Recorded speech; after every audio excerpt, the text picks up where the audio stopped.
ஆமென். துதிப்பேன் உம்மை பரனே, துன்பம் தீர்த்திடும் தூயவரே. துதிப்பேன் உம்மை பரனே,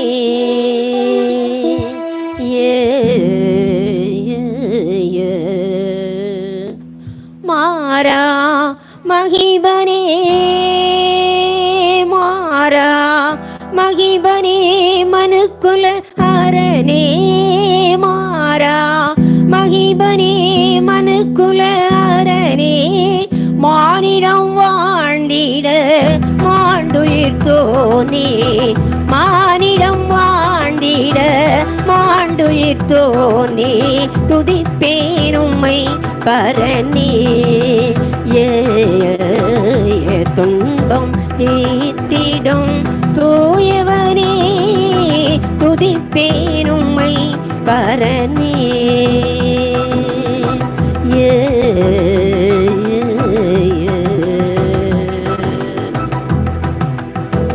அன்பால் என்னை அழைத்தீரே நீர், அன்பால் என்னை அழைத்தீரே நீர். இன்ப ஒளி வீசி என்னை உருவாக்கி, இன்ப ஒளி வீசி என்னை உருவாக்கி. கண்ணே கருத்துடன், கண்ணே கருத்துடன் காட்சியளித்தீர், கண்ணே கருத்துடன் காட்சியளித்தீர். அண்ணலே அன்பே ஆதரவருளே, அண்ணலே அன்பே ஆதரவருளே. துதிப்பேன் உம்மை பரனே, துன்பம் தீர்த்திடும் தூயவனே. துதிப்பேன் உம்மை பரனே,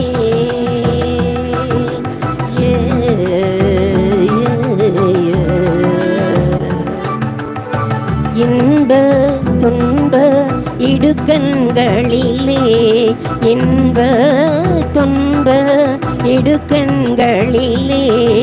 இடரல் என்னை சூழ்ந்து இருண்டிடும் நேரம், இடரல் என்னை சூழ்ந்து இருண்டிடும் நேரம். கருணையில் கடலே, கருணையின் கடலே, அரும் பெரும் அருளே, கருணையில் கடலே, அரும் பெரும் அருளே. காதலுடன் நடைத்து காத்திடும் பொருளே. துதிப்பேன் உம்மை பரனே, துன்பம் தீர்த்திடும் தூயவனே. துதிப்பேன் உம்மை பரனே,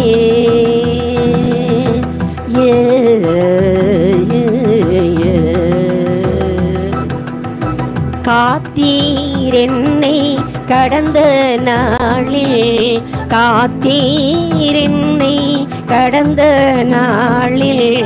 நடத்தினீர் என்னை நடந்த ஊழியத்தில், நடத்தினீர் என்னை நடந்த ஊழியத்தில். அழைத்த அழைப்பை, அழைத்த அழைப்பை ஆசீர்வதித்தீர், அழைத்த அழைப்பை ஆசீர்வதித்தீர். அல்லேலூயா பாட ஆதரவளித்தீர். துதிப்பேன் உம்மை பரனே, துன்பம் தீர்த்திடும் தூயவனே. துதிப்பேன் உம்மை பரனே,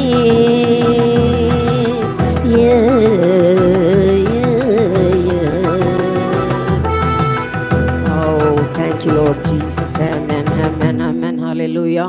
பரிசுத்தாவியானவரே உம்மை துதிக்கிறோம், உம்மை ஸ்தோத்திரிக்கிறோம், உம்மை மகிமைப்படுத்துகிறோம். ராஜா தேவரே, வேளையிலே நீர் எங்கள் மத்தியில இறங்கி வருவீராக. உம்முடைய சத்தத்தை எங்கள் காதுகளிலே தொனிக்க பண்ணுவீராக. நீர் எங்களோடு பேசுவீராக. உமக்கு ஸ்தோத்திரம், ஸ்தோத்திரம், ஸ்தோத்திரம், ஸ்தோத்திரம் ஆண்டவரே. உம்மை துதிக்கிறோம், உம்மை ஸ்தோத்திரிக்கிறோம், உம்மை மகிமைப்படுத்துகிறோம். ஹல்லேலூயா. அடிமையுடைய சொந்த வார்த்தைகள் ஒன்றும் வேண்டாம் ஆண்டவரே. கர்த்தருடைய ஆவியானவர் தேவையான வார்த்தைகளை வசனங்களின் மூலமாய் நீர் எங்களை போஷித்து வழிநடத்துகிறவர். ஆமென். ஹல்லேலூயா. உமக்கு ஸ்தோத்திரம், ஸ்தோத்திரம், ஸ்தோத்திரம். துதி கனம் மகிமை எல்லாம் உமக்கே செலுத்துகிறோம். உமது நாமம் ஒன்றே மகிமடை வேண்டும் என்று ரட்சிகராயிருக்கிற இயேசுவின் மூலம் தாழ்மையாய் வேண்டிக் கொள்கிறேன் ஜீவனுள்ள பிதாவே. ஆமென், ஆமென். அல்லேலூயா. கர்த்தருக்கு மகிமை உண்டாகட்டும். நீங்க யாரும் தூங்க மாட்டீங்கன்னு நான் கர்த்தருக்குள்ள விசுவாசிக்கிறேன். ஹல்லேலூயா. டைம் இப்போ எல்லாரும் பார்த்துருப்பீங்க, ஏறக்குறைய 11:45 ஆகிவிட்டது. ஆனாலும் கொஞ்ச நேரம் கர்த்தருடைய வசனத்தை நாம் தியானிக்க வேண்டும். ஹல்லேலூயா. கர்த்தருடைய வசனம் நம்மை பலப்படுத்தத்தக்கதாக நாம் ஜெப சிந்தையோட கூட இருப்போம். ஹல்லேலூயா. 2 ராஜாக்களின் புஸ்தகம் 4ஆம் அதிகாரம், அதில் முதல் வசனத்தை யாராவது வாசிப்போம்.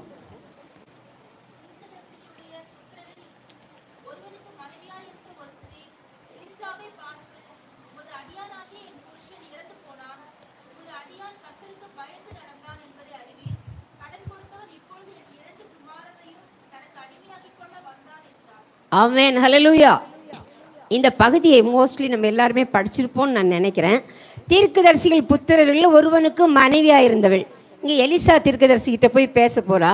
அங்கே போய் சொல்கிறா, உங்களுக்கு தெரியும் உமது அடியான், அதாவது என்னுடைய கணவர் தேவனுக்கு பயந்து நடந்தவர், கர்த்தருக்கு பயந்து நடந்தார் என்பது உமக்கு தெரியும் சொல்கிறாள். கர்த்தருக்கு மகிமை உண்டாவதாக. அடுத்தபடியாக பார்க்கும்பொழுது அங்கே கடன் கொடுத்தவன் இப்பொழுது என் 2 குமாரரையும் தனக்கு அடிமைகளாக்கி கொள்ள வந்தான் என்று சொல்லி அந்த எலிசா தீர்க்கதரிசியிடத்திலே போய் அவள் சொல்லுகிறாள். காரியம் உண்மையாகவே நடந்த காரியம்தான். அவர் இருக்கிற வரைக்கும் நல்லா இருந்தார், அவர் இறந்துட்டாரு, என் பிள்ளைங்களெல்லாம் இப்போ அடிமைப்படுத்த வந்துட்டாங்களே, நான் என்ன செய்ய முடியும் அப்படின்னு சொல்லிட்டு அவங்கள்ட்ட கேட்குறாரு. அப்போ எலிசா சொல்கிறாரு, சரி அவர் கர்த்தருக்கு பயந்து நடந்தார், வாட் அபவுட் யூன்னு அவர் கேட்கல இல்லை. ஹல்லேலூயா. கர்த்தருக்கு மகிமை உண்டாவதாக. அவர் நடந்தார், நீங்கள் எப்படி இருந்தீர்கள் என்று சொல்லி அவர் கேட்கவில்லை. பிரியமானவர்களே, அவர்கள் ஒருவேளை எப்படி நடந்தார்கள் என்பது ஆண்டவர், அவங்க நடந்திருப்பார்களானால் அவர்கள் என்ன சொல்லியிருப்பாங்க, நாங்களுமக்கு கர்த்தருக்கு பயந்து நடந்தோம் என்பதை நீர் அறிவீர் என்று சொல்லியிருப்பார்கள். ஹல்லேலூயா. அங்கே அவளே தன்னை குறித்து சொல்கிறாள், உமது அடியான் கர்த்தருக்கு பயந்து நடந்தார். ஹல்லேலூயா. அப்படி அவர் மாத்திரம் நடந்தார். இப்போ கடன் அதிகமாகி விட்டது. இப்படி கடன் அதிகமான அப்படின்னால என் பிள்ளைகளை அடிமைகளாக்கி கொள்ள கடன் கொடுத்தவர்கள் வாங்கி நிற்கிறாங்கய்யா, நான் என்ன செய்ய முடியும் என்று அவள் துடிக்கிறாள். ஹல்லேலூயா. கர்த்தருக்கு மகிமை உண்டாவதாக. கடன் கொடுத்தவன் கடன் வாங்கினவன் கடன் கொடுத்தவனுக்கு அடிமைன்னு பைபிளில் வசனம் இருக்கு இல்லையா. ஹல்லேலூயா. கர்த்தருக்கு மகிமை உண்டாவதாக. இங்கே போய் கடன் கொடுத்துட்டாங்க, என்ன செய்வேன், என் பிள்ளைங்களெல்லாம் அடிமையாக்கி கொள்ள வந்தார்கள். இது ஒருவேளை கடன் தானே அதை அடிமைப்படுத்தி கொண்டிருக்கிறது என்று சொல்லி நாம் நினைக்கலாம். நம்முடைய வாழ்க்கையிலே ஏது நம்மை அடிமைப்படுத்தி கொண்டிருக்கிறது என்பதை இந்த காலவேளையிலே சிந்திக்க வேண்டும். நம்முடைய பிள்ளைகளை எது அடிமைப்படுத்தி கொண்டிருக்கிறது? நம்முடைய பிள்ளைகள் கர்த்தருக்கு பிரியமானவர்களாய் ஜீவிக்கிறார்களா, கர்த்தருடைய வழிகளில் நடக்கிறார்களா, கர்த்தருடைய சித்தம் செய்கிறார்களா என்பதை நாம் சோதித்தறிந்து விசுவாச ஜீவியத்திலே நான் கடந்து போக வேண்டும் என்று கர்த்தர் விரும்புகிறார். ஹல்லேலூயா. அவர் நடந்தாருங்க, அவருக்கு வேலை கிடையாதுங்க, அவர் நேரத்துக்கு என்ன செய்வாரு, எல்லா ஜபத்துக்கும் போயிடுவார். எங்களுக்கு வீட்டில் எவ்வளோ வேலை இருக்குது தெரியுமா, எல்லா வேலையும் நாங்கள் தான் செய்கிறோம், ஆனால் நாங்கள் எப்படி ஜபத்துக்கு வர முடியும்னு ஒருவேளை சகோதரிகள் சொல்லலாம். சகோதரிகள் மாத்திரம் வேலைக்கு ஊழியத்துக்கு கூட்டத்துக்கு எல்லாத்துக்கும் வந்துடுறாங்கன்னு வச்சுக்கோங்க. இப்போ சகோதரர் என்ன சொல்லுவாங்க, எங்களுக்கு என்னங்க அவ்வளோ மாதிரியா, அவள் வீட்டில் ஏதாவது சமைப்பா இது பண்ணுவோம், அவ்வளோதான் அவளுக்கு வேலை, அவள் பாட்டுக்கு ஜபத்துக்கு ஜபம்னு ஓடிடுவா. ஆனால் எங்களுக்கு அப்படிலாம் முடியுமா, நாங்கள் எல்லா காரியத்தையும் பார்க்கணுமே. ஹல்லேலூயா. கர்த்தர் விரும்புகிற காரியம் என்ன தெரியுமா, நானும் என் வீட்டாருமோ என்றால் கர்த்தரை சேவிப்போம். ஹல்லேலூயா. கர்த்தரை நாம் குடும்பமாய் சேவிக்க வேண்டும் என்று கர்த்தர் விரும்புகிறார். நம்ம எப்படி இருக்கிறோம், குடும்பமாய் ஆண்டவருக்கு பயந்து இருக்கிறோமா, குடும்பமாய் அவரை சேவிக்கிறவர்களாக இருக்கிறோமா, எல்லா ஜபங்களிலேயும் நம்மால் ஏன்ற வரையிலேயும் நாம் ஆண்டவரை மகிமைப்படுத்துகிறவர்களாய் காணப்பட வேண்டும். அப்படி ஒருவேளை குடும்பமாய் நாம் சேவிக்கிறவர்களாக இருந்தால் நம்முடைய பிள்ளைகளை சாத்தான் என்ன செய்யக்கூடாது, அடிமைப்படுத்தக்கூடாது. ஹல்லேலூயா. இன்னும் நம்முடைய பிள்ளைகள் அடிமைத்தனத்திலே இருக்கிறார்கள் என்று சொன்னால், ஆண்டவரே நான் என்ன செய்ய வேண்டும், என் பிள்ளைகளை நீர்தான் ரட்சிக்கணும். ஹல்லேலூயா. சத்துரு நம்முடைய பிள்ளைகளை என்ன செய்யக்கூடாது, அடிமைப்படுத்த கூடாது. ஆமென், ஹல்லேலூயா. அடிமைப்படுத்துறாங்க ஐயா, நான் என்ன செய்யும் என்று வேதனையோடு கூட அவள் வந்து அங்கே நிற்கிறாள். அவளை பார்த்தவர் சொன்னார், சரி உன்னிடத்தில் என்ன இருக்கிறது என்று கேட்கிறார். அதற்காக நான் என்ன செய்ய வேண்டும், உன்னிடத்தில் என்ன இருக்கிறது என்று சொல்லி கேட்கிறாள். அப்பொழுது அந்த சகோதரி சொல்றாங்க, இந்த ஒரே ஒரு குடம் எண்ணெயை தவிர வேற ஒன்றும் இல்லை. வேற ஒன்றும் அவங்க வீட்டில் இல்லை, ஒரே ஒரு குடம் எண்ணெய். ஆமென், ஹல்லேலூயா. அந்த சகோதரன் கர்த்தருக்கு பயந்து ஜீவித்தபடினாலே, அந்த மனுஷன் பரிசுத்தாவின் அபிஷேகத்தை பெற்றிருந்தபடினாலே, அந்த அபிஷேகம் அந்த வீட்டில் ஒரே ஒரு அபிஷேகம். ஹல்லேலூயா. ஒருவேளை என்னுடைய மனைவி அபிஷேகம் பெற்றிருக்கிறாங்க, என் பிள்ளை மாத்திரம் அபிஷேகம் பெற்றிருக்கிறார்கள், இப்படிப்பட்ட அனுபவம் அல்ல. நாம் குடும்பமாய் அபிஷேகம் பண்ணப்பட வேண்டும், குடும்பமாய் கர்த்தருக்கு பயந்து ஜீவிக்க வேண்டும் என்று சொல்லி கர்த்தர் விரும்புகிறார். ஹல்லேலூயா. அவருடைய ஆவியிலே நிறைந்து நாம் ஜெபிக்கும்போது நம்முடைய குடும்பம் ஒரு சந்தோஷத்தினால் நிறையும். பிரியமானவர்களே, அப்படியானால் நம்முடைய பிள்ளைகளை சாத்தான் என்ன செய்ய முடியாது, அடிமைப்படுத்த முடியாது. எது நம்மை அடிமைப்படுத்தி கொண்டிருக்கிறது? ஒருவேளை பிள்ளைகளை செல் அடிமைப்படுத்தி கொண்டிருக்கிறதா? எந்த நேரம் மொபைல் வேணும்னு அதிலேயே இருப்பாங்க. சில பிள்ளைங்க ஸ்கூலுக்கு போயிட்டு வந்தவொடனே அதிலேயே இருப்பாங்க. ஹல்லேலூயா. கர்த்தருக்கு மகிமை, வேலைக்கு போனாங்கன்னா அதிலேயே இருப்பாங்க. இது நம்ம அடிமைப்படுத்தக்கூடாது. நாம தான் என்ன செய்யணும், செல்ல அடிமைப்படுத்திக் கொள்ள வேண்டும். ஹல்லேலூயா. கர்த்தருக்கு மகிமை உண்டாவதாக. அப்படியே ஒவ்வொரு பாவங்களிலேயும் பெருமை நம்மை அடிமைப்படுத்தக்கூடாது, மனுஷிகள் நம்மை அடிமைப்படுத்தக்கூடாது, நமக்கு வருகிறதான கோபம் நம்மை அடிமைப்படுத்தக்கூடாது. ஹல்லேலூயா. கர்த்தருக்கு மகிமை உண்டாவதாக. இதோ நான் ஆண்டவருக்கு அடிமை என்று மரியாள் சொல்லுகிறதை நம்ம பார்க்கிறோம். நம்ம சொல்ல முடியுமா? அன்பான சகோதரனே, சகோதரியே, நான் இது ஆண்டவருக்கு அடிமை என்று சொல்லி கர்த்தருக்கு முன்பாக நாம் சொல்ல முடியுமா? எல்லா காரியங்களிலேயும் அவருக்கு நாம் அடிமைகளாக முற்றிலுமாய் அர்ப்பணித்து, ஆண்டவரே நீர் என்னை நடத்தும், நீர் என்னை போதியும், நீர் என்னை ஆசீர்வதியும் என்று சொல்லி தேவ சமூகத்திலே நாம் கடந்து அவருடைய பாதத்திலே விழும்போது உலகம் நம்மை அடிமைப்படுத்தாது, பாவம் நம்மை அடிமைப்படுத்தாது. ஹல்லேலூயா. கர்த்தருக்கு மகிமை உண்டாகட்டும். இந்த சகோதரன், இந்த ஊழியக்காரன் சொல்லுகிற வார்த்தையை கேட்டு, தீர்க்கதரிசி சொன்ன வார்த்தையின்படியே அவள் அங்கே வீட்டிற்கு போகிறாள். அநேக பாத்திரங்களை உங்க கொண்டு வாங்க. பாருங்க, ஒரு சிலர் என்ன செய்வார்கள், கர்த்தருடைய ஊழியக்காரர்கள் சொல்லுகிறது நான் கேட்டிருக்கிறேன்.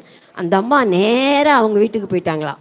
அவர் சொன்னார், அநேகம் அயல் வீட்டுக்கார இடத்துலாம் போய் நீ பாத்திரங்கள் எல்லாம் கேட்டு வாங்குன்னு சொன்னார். அவங்களோட ப்ரெஸ்டீஜ், அவங்களுக்கு வந்து வெளியில் போய் நிறைய பாத்திரங்களை கேட்டு வாங்குறதுக்கு வெக்கமாக இருந்தது. அதனால் என்ன செய்யிட்டாங்க, அவங்க வீட்டில் இருக்கிற பாத்திரத்தங்களை எடுத்து கொடுத்தாங்க. எண்ணெயை வார்க்க வார்க்க வார்க்க அந்த பாத்திரங்கள் எல்லாம் நிறைந்தது. வேறு பாத்திரம் கொண்டு வான்னு சொல்கிறாங்க. அந்த அம்மாட்ட கேட்குறாங்க பிள்ளைங்க சொல்கிறாங்க, வேறு பாத்திரம் இல்லை என்று சொன்ன உடனே அங்கே எண்ணெய் நின்று போயிற்று என்று சொல்லப்பட்டிருக்கிறது. கர்த்தருக்கு பிரியமானவர்களே, ஒன்று மற்றவர்களாகிய நமக்கு தேவன் அபிஷேகிக்கும் ஆசீர்வதிக்கும் வல்லமையுள்ள தேவனாய் இருக்கிறார். நம்முடைய வாழ்க்கையில் எப்படிப்பட்டவர்களாக இருக்கிறோம்? இன்றைக்கும் நாம் அவர் மாத்திரம்தான், அந்த அம்மா மாத்திரம்தான், அந்த பிள்ளை மாத்திரம்தான் என்று சொல்லுகிறதான அனுபவம் நம்முடைய குடும்பங்களிலே காணப்படாதபடிக்கு நாம் குடும்பமாய் கர்த்தரை ஆராதிக்க வேண்டும். குடும்பமாய் தேவனுடைய நாமத்தை மகிமைப்படுத்துகிறதிலே மிகுந்த ஆசீர்வாதமும் மிகுந்த சந்தோஷமும் இருக்கிறது. ஆகவே என் பாத்திரம் நிரம்பி வழிகிறது. ஹல்லேலூயா. இதோ தேவனுடைய கிருபையினாலே பக்தனாகிய தாவீது சொல்லுகிறது போல என் பாத்திரம் நிரம்பி வழிகிறது என்று சொல்கிறதான மேலான அனுபவத்திலே நாம் கடந்து போக வேண்டும். அவர்கள் வீட்டில் என்ன இல்லை, ஒன்றுமில்லை என்று சொல்கிறாள். அவள் தன்னுடைய வறுமையை, தன்னுடைய இயலாமையை அங்கே ஒத்துக்கொள்ளுகிறதை நாம் பார்க்கிறோம். ஹல்லேலூயா. கர்த்தருக்கு அது இருக்கு இது இருக்குன்னு எதையுமே யோசிக்கல. ஒன்றுமில்லையா, ஒரே ஒரு குடம் எண்ணெயை தவிர எங்களிடத்திலே ஒன்றுமில்லை என்று சொல்லி நாம் தன்னை முற்றிலுமாய் அர்ப்பணிக்கிறதை பார்க்கிறோம்.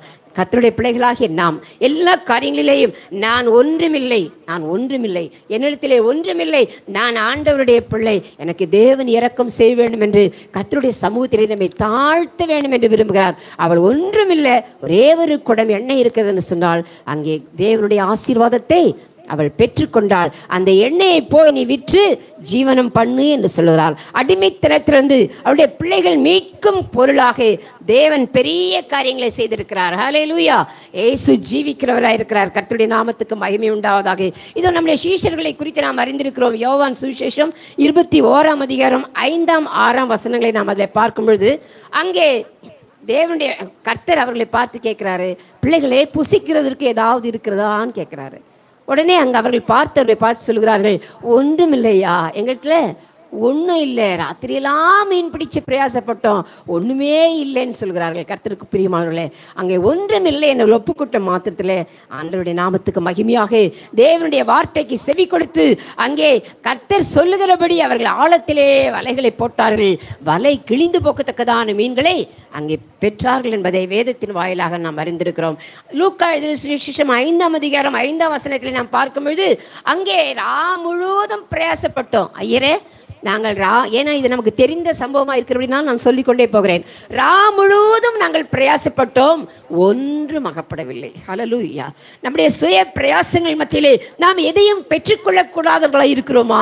இந்த வேளையில் நாம் சிந்திப்போம். ஆண்டவரே, எனக்கு ஒன்றும் இல்லை ஆண்டவரே, என்னுடைய பிரயாசங்கள் எல்லாம் வீணாக இருக்கிறது, விருதாக இருக்கிறது. ஆகவே நீர் என்னை ஆசீர்வதியும், நீர் என்னை வழிநடத்தும் என்று அவருடைய கிருபைக்காய் நம்மை தாழ்த்தி அர்ப்பணிக்கும் போது திரளான ஆசீர்வாதங்களை தேவன் கொடுக்கிறவராக இருக்கிறார். ஹல்லேலூயா. இந்த பணத்தை வச்சு நான் என்ன செய்ய முடியும்? கொஞ்சம் தான் ஆண்டவரே இருக்குது என்கிட்ட, நான் எப்படி வீட்டை கட்ட முடியும்? கொஞ்சம் தான் இருக்குது, இதை வச்சு நான் பெரிய காரியங்களை எப்படி செய்ய முடியும்? பிள்ளைகளுடைய திருமணத்தை நான் எப்படி செய்ய முடியும்? ஹல்லேலூயா. எங்களையும் கூட தேவன் வெகு அருமையாக வெகு ஆச்சரியமாக நடத்தி வந்த நாட்களை நான் கர்த்தரை நினைத்து ஸ்தோத்திரிக்கிறேன். ஹல்லேலூயா. இல்லாமலே பெரிய காரியங்களை கர்த்தர் செய்திருக்கிறார். ஹல்லேலூயா. கர்த்தருடைய நாமத்துக்கு மகிமை உண்டாவதாக. இங்கே 5ஆம் அதிகாரம் 5ஆம் வசனத்தில் லூக்காவிலே நாம் வாசிக்கும் பொழுது, ஆண்டவரே, முழுவதும் நாங்கள் பிரயாசப்பட்டோம், ஒன்றும் அகப்படவில்லை நாங்களா. உடனே ஆண்டவர் சொன்னார், ஆழத்தில் கொண்டு போய் வலைகளை போடுங்கள். கடந்த வாரத்தில் நாம் 107ஆம் சங்கீதத்தை தியானிக்க கர்த்தர் நமக்கு கிருபை செய்தார். ஆழத்திலே கப்பல் ஏறி கடல் யாத்திரை செய்கிறவர்கள் என்ன செய்கிறாங்களா? அதிசயங்களை காண்கிறார்கள். ஹல்லேலூயா. கர்த்தருடைய அதிசயத்தை காணுகிறதுக்கு நாம் ஆழத்திலே கடந்து போக வேண்டும். விசுவாச ஜீவிதத்திலே வருகிறோம் போகிறோம், இப்படிப்பட்டதான அனுபவம் அல்ல. ஹல்லேலூயா. இதோ நோவா பேழையிலே காணப்பட்ட காகத்தை போல வருகிறதும் போகிறதுமான அனுபவம் அல்ல. புறாக்களை போல நம்முடைய அனுபவம் மாற்றப்பட வேண்டும். ஒலிவ இலையை கொத்தி கொண்டு வருகிறதான அனுபவம், ஆத்துமாக்களை கர்த்தருடைய சமூகத்திலே கொண்டு வந்து சேர்க்கிறதான அனுபவம் நம்முடைய அனுபவமாய் மாற்றப்பட வேண்டும் என்று கர்த்தர் விரும்புகிறார். ஹல்லேலூயா. இயேசு ஜீவிக்கிறவராய் இருக்கிறார். ஆழத்திலே அவர்கள் வலைகளை போட்டபோது வலை கிழிந்து போகத்தக்கதாக 2 படகுகள் நிறைய மீன்களை ஆண்டவர் செய்தாராம், கொடுத்தார். ஹல்லேலூயா. அந்த வல்லமையுள்ள தேவன் நம்மோடு கூட இருக்கிறார். நம்முடைய குடும்பத்தை ஆசீர்வதிப்பதற்கும் நம்முடைய ஊழியத்தை ஆசீர்வதிப்பதற்கும் தேவன் போதுமானவராய் இருக்கிறார். ஹல்லேலூயா. இயேசு ஜீவிக்கிறவராய் இருக்கிறார். கர்த்தருக்கு மகிமை உண்டாவதாக. நம்முடைய வாழ்க்கையில கர்த்தரை அதிகமாய் நேசிக்கிறவர்களாக மாற வேண்டும். ஒரு சமயத்தில் என்னுடைய அம்மா அவர்கள் ஊழியம் செய்து கொண்டிருக்கும்போது பெரிய கூட்டம், அதில் ஒரு ஆள் திடீர்னு யார் இயேசுக்காக ஒப்பு கொடுக்குறீங்கன்னு சொன்ன உடனே அவர் முன்னாடி வந்தாராம். அவருக்கு எப்படி முன்னாடி போகிறேன்னு அவருக்கே தெரியலையா. எப்படியோ நான் எப்படி வந்தேன் முன்னாடின்னு எனக்கே தெரியலம்மா, நான் எப்படியோ முன்னாடி வந்துட்டேன், உண்மையாகவே நான் என்னை இயேசுக்காக ஒப்பு கொடுக்குறேன்னு சொன்னாராம். அவர் சொன்ன ஒரு சாட்சி என்ன தெரியுங்களா? நான் எம்ஜிஆர் பிரியனாக இருந்தேன்.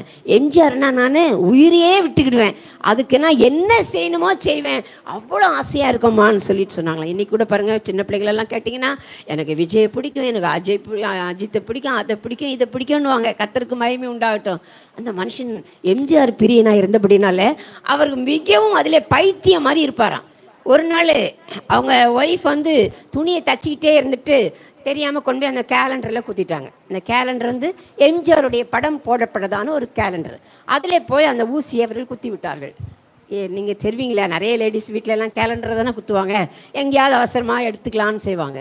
இந்த மனுஷன் திடீர்னு வீட்டுக்கு வந்தார், குடிச்சிட்டு வந்த உடனே பார்த்தாரு, என்னுடைய எம்ஜிஆருடைய முகத்தில் நீ ஊசியை குத்திட்டியா? இதை உனக்கு செய்வதற்கு இவ்வளோ தைரியம் வந்துடுச்சா? என்னுடைய எம்ஜிஆர் என்னுடைய நான் எவ்வளோ பிரியமாக வச்சிருக்கிறேன், அதுவும் முகத்தில் குத்திட்டியான்னு சொல்லிட்டு உடனே மனைவியுடைய முகத்தில் போய் அந்த ஊசியை போய் குத்திட்டாராம். ஹல்லேலூயா. யோசித்து பாருங்கள், எத்தனை பித்தனாக, எத்தனை அவர் சினிமா பிரியராக இருந்திருப்பார். ஹல்லேலூயா. கர்த்தருக்கு மகிமை உண்டாவதாக. அப்படிப்பட்டதான ஒரு மனுஷனாக இருந்தம்மா, இப்போ என்னை ஆண்டவரே மாற்றிட்டார். சில வருஷங்கள் கழித்து அவர்கள் விக்கிரம சிங்கபுரம் என்ற இடத்துல ஊழியத்திற்கு சென்றிருந்த போது அவர் சொன்னாராம்மா, நான் எம்ஜிஆர் பிரியனாக இருந்து என் மனைவி முகத்தில் ஊசியை குத்திட்டேன்னு சொன்னலம்மா, அந்த மனுஷன்தாம்மா நான் இப்போ இயேசுவின் பிரியனாக இருக்கிறேன். என்னால் முடிஞ்ச வரைக்கும் என்னால் யார் யாருக்கு இயேசுவை குறித்து சொல்ல முடியுமோ அவர்களுக்கெல்லாம் நான் இயேசுவை குறித்து சொல்கிறேன். ஹல்லேலூயா. கர்த்தர்கள் பிரியமானவர்களே, நம்ம எத்தனை பேருக்கு இயேசுவை குறித்து சொல்கிறோம்? நாம் இயேசுவை நேசிக்கிறவர்களாக இருக்கிறோமா? அவருக்கு பிரியமானவர்களாக நாம் ஜீவிக்கிறோமா? எதை நாம் நேசிக்கிறோம்? ஹல்லேலூயா. இன்னும் நம்முடைய நேசம்லாம் நம்முடைய பிள்ளைங்க மேலே இருக்கும், இல்லாவிட்டா உலகத்தின் பேரில் இருக்கும், உலக பிரகாரமான அந்த நகை நல்லா இருக்குமா, இந்த விது நல்லா இருக்கும். நிறைய பேர் கேட்பாங்க என்கிட்ட, இந்த ஜொல்லு இப்போ நான் இப்போ புதுசாக வாங்கினேன், இது நல்லா இருக்கான்னு கேட்பாங்க. ஒரு பிள்ளை என்கிட்ட ரொம்ப அன்பாக இருப்பாங்க. அவங்க வந்து, அப்படியாம்மா எனக்கு தெரியலையே அப்படின்னு சொன்னேன். அக்கா இது வேறக்கா, அது முன்ன வேற போட்டது. அப்படியாம்மா நான் அதை பார்க்குறதே இல்லைம்மா, ஏன்னா எனக்கு அதில் நாட்டமே கிடையாது. அதனால் நீ என்ன விசேஷமாக போட்டு வந்தாலும் என்ன செய்யாது எனக்கு தெரியாதுமா அப்படின்னு சொன்னேன். கர்த்தருக்குள் பிரியமா, இது பெருமைக்காக சொல்லவில்லை, எங்களுடைய அனுபவமாகி விட்டபடினாலே அதில் விசேஷமாக யார் என்ன போட்டிருந்தாங்க அதிலெல்லாம் நாட்டமே போகாது. நம்முடைய நாட்டம் எப்படி இருக்கணும்? பரலோக ராஜ்யத்தை குறித்து, ஹல்லேலூயா, அவரை நேசிக்கிறவர்களாக, அவரை துதிக்கிறவர்களாக, அவரை பின்பற்றுகிறவர்களாக நாம் காணப்பட வேண்டும். ஹல்லேலூயா. இதோ நம்முடைய வாழ்க்கையில ஒன்றுமில்லை என்று சொல்லி கர்த்தருடைய சமூகத்திலே நம்ம ஒப்புக் கொடுக்க வேண்டும் என்று கர்த்தர் விரும்புகிறார். லூக்கா எழுதின சுவிசேஷம் 11ஆம் அதிகாரம் அதன் 6வது வசனத்தை வாசிப்போம். லூக்கா எழுதின சுவிசேஷம் 11ஆம் அதிகாரம் 6வது வசனம். Thank you Jesus. ஓ கிருபை கிருபை கிருபை.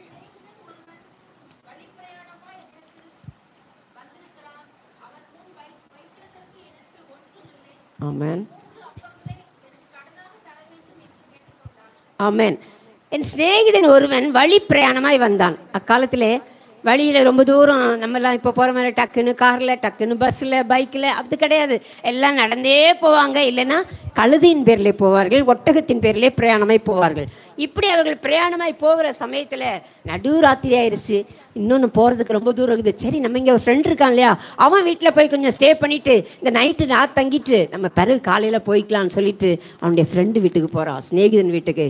அங்கே போகும்போது அந்த சிநேகிதன் சொல்கிறான், ஐயோ இவனுக்கு இப்படி நம்ம ஏதாவது சாப்பிட கொடுக்கணுமே, என்ன கொடுக்க முடியும்? திடீர்னு நம்ம வீட்டுக்கு வந்துட்டான், ஒன்றுமே இல்லை என்கிட்ட கொடுக்கறதுக்கு, என்னத்தை கொடுக்க முடியும்? சும்மா விட முடியுமா? சும்மா படுத்துக்க, காலையில் ஏதாவது வாங்கி தரேன் நான் எப்படி சொல்ல முடியும்? அவனுக்குள்ளால மிக பாரம், கவலை. அந்த ஃப்ரெண்டுக்கு, அந்த சிநேகிதனுக்கு ஏதாவது நான் செய்ய வேண்டுமே, பசியோய் வந்திருப்பானேன்னு சொல்லி யோசிக்கிறான். சரி, பக்கத்தில் ஒரு ஃப்ரெண்ட் இருக்கான், அவனிடத்திலே நாம் செல்வோம், அவனிடத்திலே போய் நாம் பேசுவோம் என்று சொல்லி அவனை போய் எழுப்புனானா. எப்பங்க எழுப்புனா?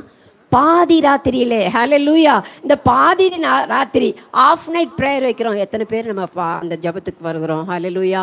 அந்த ஜபம் நம்முடைய வாழ்க்கையில் ஒரு பெரிய ஆசீர்வாதத்தை கொடுக்கும், ஒரு மன சந்தோஷத்தை கொடுக்கும். ஹல்லேலூயா. கர்த்தருக்கு மகிமை உண்டாவதாக. இந்த பாதி ராத்திரியில் போய் கதவை தட்டுறான். தட்டின உடனே என்னன்னு கேட்குறான். நான் உன் ஃப்ரெண்டு வந்திருக்கிறேன்ப்பா. என்கிட்ட ஒரு ஃப்ரெண்டு வந்துட்டார், வழியில் திடீர்னு வந்துட்டார், அவருக்கு முன்னால் வைக்கிறதுக்கு ஒன்றுமே இல்லை. அவருக்கு முன்னாடி நம்மளாம் சாதாரணமாக அனுப்பிடுவோம், வந்தாங்க போனாங்கன்னு சொல்லிட்டு. யூதர்களுடைய வழக்கத்தின்படி அவங்க ஒன்றும் வைக்காமல் கொடுக்காம என்ன செய்ய மாட்டாங்க, அனுப்பவே மாட்டாங்க. நம்முடைய சபையில் கூட எங்கள் வீட்டில் மத்தியானம் சாப்பிட வரணும், நாளைக்கு சாப்பிட வரணும்னாங்கன்னா ஆச்சரியமாக இருக்கும், சந்தோஷமாக இருக்கும். கர்த்தருக்கு மகிமை. அப்படிப்பட்ட சகோதரிகளும் நம்முடைய சபையில் இருக்கிறார்கள். ஹல்லேலூயா. கர்த்தருக்கு மகிமை. அப்படி போகிறான், ஆண்டவரே நான் எப்படியாவது கொடுக்கணுமேன்னு சொல்லிட்டு கதவை தட்டி வெக்கத்தை விட்டுட்டான். இப்போ நம்ம போய் கேட்போமா? நைட்டில் போய் எழுப்புவோமா? எழுப்ப மாட்டோம், அப்படி தானே? எப்படி போய் அவன் வீட்டில் கேட்குறது? என் வீட்டில் ஒன்றும் இல்லைன்னு சொல்லிட்டு நான் போய் அவன் வீட்டில் நிற்கவா? அப்படி நம்ம நல்ல ப்ரெஸ்டீஜெல்லாம் பார்ப்போம். அவன் எல்லாவற்றையும் எடுத்து விட்டான், அங்கே போகிறான். எப்படியாவது எனக்கு என்னுடைய ஃப்ரெண்டுக்கு நான் ஏதாவது கொடுக்க வேணும்ங்கிறதான ஒரே ஆசை அவனுக்கு, ஒரே எண்ணம். போகிறான், எழுப்புறான். அப்பா தூரத்துலேருந்து ஒரு ஃப்ரெண்டு வந்துட்டாரு, அவருக்கு நான் ஏதாவது கொடுக்கணும், அதனால் நீ எப்படியாவது கொடு. அவன் என்ன கேட்டான் தெரியுங்களா? நம்மனா ஏதாவது கொஞ்சம் கொடுன்னு சொல்லியிருப்போம், அப்படிதானே? அவர் எவ்வளோ அருமையாக சொல்கிறாரு பாருங்க. 3 அப்பங்களை கொடு. ஹல்லேலூயா. கர்த்தருக்கு மகிமை உண்டாவதாக. ஒவ்வொரு ஊழியக்காரர்களும் ஒவ்வொரு விதமாக அதுக்கு வியாக்கியானம் செய்வார்கள். ரட்சிப்பு, பரிசுத்த ஆவி, ஞான ஸ்நானம் என்று சொல்லி 3 விதமான அப்பங்களே என்று சொல்லி ஓமைப்படுத்தி பேசுகிறவர்கள் உண்டு. எதைக்கு அவமானமாய் ஆண்டவர் அதை சொன்னாரோ சொல்லலையோ, அவன் தன்னை தாழ்த்தினான், தன்னிடத்திலே ஒன்றுமில்லை என்பதை அவன் ஒப்புக்கொண்டான். ஹல்லேலூயா. அங்கே போய் எழுப்பின உடனே அந்த ஃப்ரெண்டு யோசிக்கிறான், பாதி ராத்திரியிலே போய் எழுப்புறானே, don't disturb me, don't bother மீன்னு ஆங்கில வேதத்தில் எழுதியிருக்கிறது. ஹல்லேலூயா. கர்த்தருக்கு மகிமை உண்டாவதாக. என்னை டிஸ்டர்ப் பண்ணாதப்பா, என் பிள்ளைகளோடு கூட நான் படுத்து கொண்டிருக்கிறேன், நீ என்னை தொந்தரவு செய்யாதே. கதவை போய் டக்குன்னு திறந்தா என்ன செய்வாங்க? ஒரு சில பிள்ளைகள் நன்றாக தூங்குவார்கள், சில பிள்ளைகள் என்ன செய்வாங்க, சின்ன சத்தம் கேட்டால் கூட எழும்பிடுவாங்க. ஹல்லேலூயா. என் பிள்ளைங்களோடு கூட நான் படுத்துட்டு இருக்கிறேன், அதனால் நீ என்னை தொந்தரவு செய்யாதே. நான் போனான், படுத்துக்கிட்டான், அவனுடைய மனம் கேட்கவில்லையாம். நான் கதை சொல்லுகிறது போலத்தான் உங்கள் மத்தியிலே சொல்லி கொண்டிருக்கிறேன். ஹல்லேலூயா. கர்த்தருக்கு மகிமை உண்டாவதாக. என்ன சொல்ல, அவன் வருந்தி கேட்டுக்கொண்டது நிமித்தம் அவன் சிநேகிதன் என்பதை காட்டிலும் அவன் வருந்தி கேட்டுக்கொண்டது நிமித்தம் அவனுக்கு ஏதாகலும் செய்ய வேண்டுமே என்று சொல்லி அவன் கதவை திறந்து அவன் வேண்டிக் கொண்டதை கொடுத்தான். ஹல்லேலூயா. நம்முடைய தேவனாகிய கர்த்தரை நாம் வருந்தி கேட்டுக்கொள்ளும் பொழுது தேவன் நமக்கு அதை தருகிறவராயிருக்கிறார். கரங்களை உயர்த்தியவரால் இல்லையா சொல்லுமா? ஹல்லேலூயா. நம்முடைய வேண்டுதல் எதுவா இருந்தாலும் கர்த்தரை வாஞ்சித்து அவர் நமக்கு செய்வார்ங்கிற நம்பிக்கையோடு கூட நாம் அவரை எழுப்ப வேண்டும் என்று விரும்புகிறார். பாதி ராத்திரியிலே தேவனை நாம் எழுப்பி அவரை துதிக்க வேண்டும் என்று கர்த்தர் விரும்புகிறார். நம்முடைய வேண்டுதல்களை தேவனுக்கு தெரியப்படுத்த வேண்டும் என்று கர்த்தர் விரும்புகிறார். ஹல்லேலூயா. நம்முடைய ஜெப ஜீவியம் எப்படி இருக்கிறது பிரியமானவர்களே? அதை தொடர்ந்து அவர் சொல்கிறார். 9வது வசனத்தில் நாம் பார்க்கும் பொழுது, கேளுங்கள் அப்பொழுது உங்களுக்கு கொடுக்கப்படும், தட்டுங்கள் அப்பொழுது திறக்கப்படும் என்று சொல்கிறார். ஹல்லேலூயா. கேட்டா கொடுத்துருவாரு, தேடினா அது என்ன செய்கிறோம்? கிடைச்சிரும். ஹல்லேலூயா. நாம் எதை தேடுகிறவர்களாக இருக்கிறோம்? கர்த்தரை தேடுகிறவர்களாக இருக்கிறோமா? நம்முடைய ஆசீர்வாதத்தை பெற்றுக்கொள்ள, பிள்ளைகளின் ரட்சிப்புக்காக, தேவ சமாதானத்துக்காக, நம்முடைய குடும்பத்தினுடைய விடுதலைக்காக, நம்முடைய குடும்பம் கர்த்தருக்கு முன்பாக எப்படி இருக்கிறது? ஹல்லேலூயா. இந்த ராத்திரியிலே, இந்த பகல் வேளையிலே தேவனுடைய வருகை இருக்குமானால், ஆண்டவரே நான் உம்மை சந்திக்க ஆயத்தமாக இருக்கிறேன் என்று நாம் சொல்ல முடியுமா? ஹல்லேலூயா. நம்மை நாம் ஆராய்ந்து பார்க்க வேண்டும் என்று விரும்புகிறார். ஹல்லேலூயா. இதை எதற்குறித்து இந்த அவமானத்தை கர்த்தர் சொல்லுகிறார் என்று சொன்னால், இதோ உங்களிடத்திலே ஒரு தகப்பனாய் இருக்கிறவனிடத்திலே மகன் அப்பம் கேட்டால் அவனுக்கு கல்லை கொடுப்பானா? மீனை கேட்டால் மீனுக்கு பதிலாய் பாம்பை கொடுப்பானா என்று கேட்கிறார். அல்லது முட்டையை தான் கேட்கிறான். முட்டை எல்லார் இடத்துல சாதாரணமாய் கிடைக்கக்கூடியதானே. அந்த முட்டையை கேட்கும்போது அவனுக்கு தேளை கொடுப்பானா என்று சொல்லி கேட்கிறார். ஹல்லேலூயா. கர்த்தருக்கு மகிமை உண்டாவதாக. பொல்லாதவர்களாகிய நீங்கள் உங்கள் பிள்ளைகளுக்கு நல்ல ஈவுகளை கொடுக்க அறிந்திருக்கும் போது பரம பிதாவானவர் தம்மிடத்தில் வேண்டிக் கொள்ளுவர்களுக்கு பரிசுத்த ஆவியை கொடுப்பது அதிக நிச்சயம் அல்லவா? கரங்களை உயர்த்தியவரால் இல்லை சொல்லுவோம். ஹல்லேலூயா. ஹல்லேலூயா. கர்த்தர் தம்முடைய கிருபையின் ஆவியை கொடுப்பதற்கு வல்லமையுள்ளவராக இருக்கிறார். அநேகர் இந்த நாட்களை சொல்லிக் கொண்டிருக்கிறார்கள், எனக்கு அது கேட்ட பரிசுத்தம் இல்லை. கர்த்தருடைய ஆவியை பெற்றுக்கொள்வதற்கு, பரிசுத்த ஆவியினுடைய பலனை நான் பெற்றுக்கொள்வதற்கு ஏற்ற பரிசுத்தம் என்னிடத்தில் இல்லை, அதற்கேற்ற ஜெப ஜீவம் என்னிடத்தில் இல்லை என்று சொல்லிக்கொண்டு நம்முடைய காலத்தை நாம் தள்ளுகிறவர்களாய் காணப்படுகிறோமா? கர்த்தருக்குள் பிரியமான தேவ ஜனமே, இதோ கர்த்தருடைய வசனத்தை கேட்டுக்கொண்டிருந்தவர்கள் மேலெல்லாம் என்ன செய்தாராம்? பரிசுத்த ஆவியானவர் பொழிந்தருளினார். ஆமென். ஹல்லேலூயா. கர்த்தருடைய வசனத்தை கேட்டுக்கொண்டிருக்கும் போதே உற்சாகமுள்ள இருதயத்தோடு கூட, தூக்க கலக்கத்தோடு கூட அல்ல, தேவனுடைய வல்லமையை நான் பெற்றுக்கொள்வேன், அவர் என்னை கிருபையினாலே, அவருடைய பரிசுத்த ஆவியின் எண்ணெயினாலே என்னை அபிஷேகிப்பார்ங்கிற நான் நிச்சயத்தோடு கூட நாம் ஆண்டவரை தேட வேண்டும் என்று சொல்லித்தான் இந்த உதாரணத்தை அவர் சொல்லுகிறார். ஹல்லேலூயா. கர்த்தருக்கு மகிமை உண்டாவதாக. இரவு பகலாக, இதோ இரவு என்று சொல்லி பார்க்க வேண்டாம், வெட்கப்பட வேண்டாம். நான் ஒன்றுமில்லை ஆண்டவரே. ஹல்லேலூயா. நான் ஒன்றுமில்லை. ஹல்லேலூயா. இதைத்தான் கர்த்தர் நம்மிடத்தில் எதிர்பார்க்கிறார். நம்முடைய வெறுமை நம்மை தாழ்த்தி நான் ஒன்றுமில்லை என்று சொல்லும்போது நம்முடைய இதயத்தை என்ன செய்கிறாரா? நிரப்புகிறார். ஹல்லேலூயா. தாகமுள்ளவன் மேல் தண்ணீரையும் வறண்ட நிலங்களின் மேல் ஆறுகளையும் புரள பண்ணுவார். ஆமென். ஹல்லேலூயா. ஏதோ அரைகுறையான அபிஷேகம் அல்ல, நீச்சல் அளவாய் நாம் கடந்து போகத்தக்கதாக பரிசுத்த ஆவியானவர் உதவி செய்கிறவராக இருக்கிறார். நம்முடைய இருதயத்தின் எண்ணங்களை எல்லாம் ஒதுக்கிடணும். என்னுடைய மூத்த சகோதரன் ஒருவன், அவர் அடிக்கடி சொல்லுவாராம், பரிசுத்த ஆவின்றதை எப்படி குதிக்கிறாங்க தெரியலையே, எப்படி அந்நிய பாஷை பேசுகிறாங்க தெரியலையே, அதெல்லாம் உண்மையாக இருக்குதா இல்லை செயற்கையா? அவருக்கு அடிக்கடி சந்தேகம் வந்துடுமா. ஆனால் அவர் சொல்லுவாராம், பரிசுத்த ஆவின்னு உண்டானால் இந்த விரலில் இறங்கணும், கட்டை விரலில் என்ன செய்யணும்? இறங்கணும். அபிஷேகம் இறங்குறத பார்க்கலான்னு சொல்கிறாங்களே, அப்போ இந்த விரலில் இறங்குச்சுன்னா நான் பரிசுத்த ஆவியானவரை நம்பிக்கொள்வேன், அது உண்டு என்பதை நான் நம்புவேன்னு சொல்லிட்டு இருந்தாராம். அவருக்கு பரிசுத்த ஆவியே கிடைக்கல. எங்கள் வீட்டில் 5 பேர், 2 அக்கா 2 அண்ணன் இருக்காங்க. எல்லாருமே பரிசுத்த ஆவியை பெற்ற பிறகு அவருக்கு மாத்திரம் பரிசுத்த ஆவியே கிடைக்கல. அப்போ அவர் பார்த்து, ஏன் எனக்கு மட்டும் கிடைக்கல, எனக்கு மட்டும், இவர் மனசுக்குள்ளால் ஒரு எண்ணத்தை வச்சுக்கிட்டே இருக்கிறார். பரிசுத்த ஆவினால நம்முடைய சட்டத்திட்டலாம் ஆண்டவர் என்ன செய்ய மாட்டார்? விரும்ப மாட்டார். அவைகள் எல்லாம் தேவன் சுக்குநூறாக்கி போடுவார், உடைத்து போடுவார். நம்மை ஆண்டவருடைய சமூகத்திலே அர்ப்பணித்து, ஆண்டவரே உம்முடைய ஆவினாலே என்னை நிரப்பும் ஆண்டவரே, இதோ பொல்லாதவர்களாகி நம்ம ஆண்டவர் எவ்வளோ அருமையாக சொல்லியிருக்கிறார் பார்த்தீங்களா? நம்ம யாராவது உங்களை பார்த்து நான் அந்த அம்மா பொல்லாதவங்கன்னு சொன்னால் உங்களுக்கு எவ்வளோ கோவம் வந்துடும் இல்லை? ஒருவேளை நீங்கள் என்னை பார்த்து பொல்லாதவங்கன்னு சொன்னால் கூட எப்படி தான் இருக்கும்? என்ன பொல்லாதவங்கன்னு சொல்லிட்டாங்களே, நான் என்ன அப்படி தப்பு செய்துட்டேன்? நம்ம ஆண்டவர் சொல்கிறாரு, பொல்லாதவர்களாகி நீங்கள் உங்கள் பிள்ளைகளுக்கு நல்ல ஈவுகளை கொடுக்க நீங்கள் அறிந்திருக்கும் பொழுது நான் உங்களுக்கு பரிசுத்த ஆவியை அருளாதிருப்பது எப்படி என்று சொல்லி கேட்கிறார். ஹல்லேலூயா. அந்த ஆவியை நாம் பெற்றுக்கொள்ள வேண்டும் என்று சொன்னால் அவருடைய சமூகத்திலே வாஞ்சியும் தகனம் உள்ள ஆத்துமாவை அவர் நிரப்புகிறவராக இருக்கிறார். தாகம் உள்ளவன் மேல் தண்ணீர். ஹல்லேலூயா. வறண்ட நிலங்கள் மேல் ஆண்டவரே நான் ஒன்றும் இல்லைப்பா, உம்முடைய ஆவியினால் என்னை நிரப்பும் என்று சொல்லி நம்மை தாழ்த்தி ஜெபிக்க ஜெபிக்க ஜெபிக்க பரிசுத்த ஆவியின் வல்லமை நமது பேரில் இறங்கும். ஹல்லேலூயா. விசுவாசிக்கிறவர்கள் கரங்களை உயர்த்தியவர் அல்லேலூயா சொல்லுவோமா? ஹல்லேலூயா ஹல்லேலூயா. பரிசுத்தாவியின் பலன் நமது பேரில் இறங்கும்படியாக தேவன் இந்த வேளையிலே நமது பக்கத்திலே கடந்து வருகிறார். நம்ம எல்லாரும் முழங்கால் படிடுவோம். சில நிமிஷங்கள் பரிசுத்தாவியினுடைய பலனை பெற்றுக்கொள்ளும்படியாக. ஆண்டவரே, நான் ஒன்றுமில்லை ஆண்டவரே. ஹல்லேலூயா. இதோ அவன் தன் சகோதரன் தன்னுடைய சிநேகிதனை போய் எழுப்புகிறான். இங்கே நாம் 3 சிநேகிதர்களை பார்க்கிறோம். ஹல்லேலூயா. வழி பிரயாணமாய் வந்தவன் ஒரு சிநேகிதன், அவனிடத்திலே போய் தங்கினானே அவன் ஒரு சிநேகிதன் என்று பார்க்கிறோம். இவன் கடன் வாங்க போனானே அவன் ஒரு சிநேகிதன். ஹல்லேலூயா. கர்த்தருக்குள் பிரியமானவர்களே, இதோ நாம் சிநேகிதர்களாய் காணப்படுகிறோமா? கர்த்தருடைய அன்பை நாம் பகிர்ந்து கொள்ளுகிறவர்களாய் காணப்படுகிறோமா? நான் ஒன்றுமில்லை என்று சொல்லி தன்னை தாழ்த்தி அவன் போனபடினாலே இது அவன் வருந்தி கேட்டுக்கொண்டது நிமித்தம். ஆமென். ஹல்லேலூயா. நாம் வருந்தி ஆண்டவரை கேட்டுக்கொள்கிறது நிமித்தமாக தேவன் நமது பேரிலே தம்முடைய அக்கினி அபிஷேகத்தை ஊற்ற வல்லமையுள்ளவராய் இருக்கிறார். ஹல்லேலூயா. ஸ்தோத்திரம் ஸ்தோத்திரம் ஸ்தோத்திரம் ஸ்தோத்திரம் ஸ்தோத்திரம் ஸ்தோத்திரம்.